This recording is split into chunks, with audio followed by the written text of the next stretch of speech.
In this video, I will show you how to see if someone is online on Instagram. Now, the very easy way to do this is to tap on the message button right here. And as you can see, when you tap on that, you will be able to see the active now icon right here, the green dot on the profile. So if the green dot is there, you will know that someone is active. And if someone is not active, you won't be able to see the green dot on their profile. This will only be applied if you and that other person toggled on the show active status.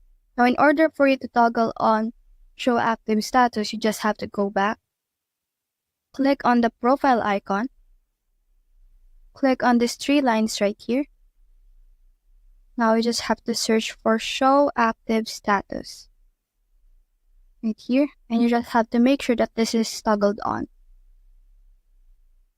Now, if you want to really know if they're active, but their active status is not showing, all you have to do is to add to your story, whatever picture that may be.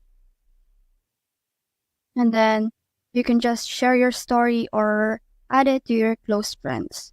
So that's it. That's the whole process. If you have found this video helpful, please leave a like below and subscribe because it helps me reach more people. See you soon.